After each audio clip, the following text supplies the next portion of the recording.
ჩვენ ხო ხშირად გვისაუბრია, რომ იქ აქტივისტების რაღაცა სუყე ნაწილი დადის, ასე ვთქვათ, პონტის გამო.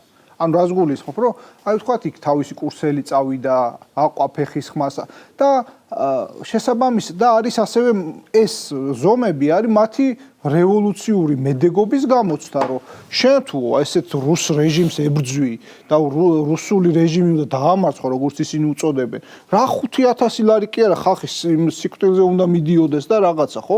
ანუ ეს არის გამოცდა, რომ ეხა ადრე როგორ იყო ის, ანუ ამათვის იყო რა, რომ გავალთ, ვისვრით იქ, რა ვიცი, ხლაპუშკები, დავწვათ პოლიციას, ყველაფერს ვიზავთ და ნუ მე პრეზიდენტი შეგვიწყალებს მაგალითად, ხო? ანუ როცა დაუდგება, რომ შენ თუ იზავ არასახელმწიფოებრივ ზომას 5000 ლარიანი ჯარიმა მოგივა და რავი თუ ესეთი ნათელი მიზანი არის 5 რაღაცა ხო იმ 5000-ასაც გადააბიჯებენ, მაგრამ მე როგორც ვაკვირდები ამ კონტინგენტს დასაკარგი აქვს არის რაღაცნაირი საშუალო კლასის ერთი სეგმენტი, რომელმაც შეიძლება თავი არ შეიწუხოს რაღაც ნაწილმა, იქ სტუდენტებმა, რომელიც დაფიქრდება, ხო, აი რისთვის ვკეტავ გზას, ანუ რა არის ჩემი აზრი, რომ რის გამო ან ხო ჩვენ ვაკვირდებოდი რომ მაგალითად 2 წლის წინ რამდენიმე ათეული ათასი გამოვიდა, ბევრი არა, მაგრამ მაინც იმისთვის რომ NGO-შნიკების ხელფასები აიღოთ. ანუ რაღაცა სეგმენტი გამოიყვანეს იმის გამო რომ აი ხელფასი უნდა აიღოს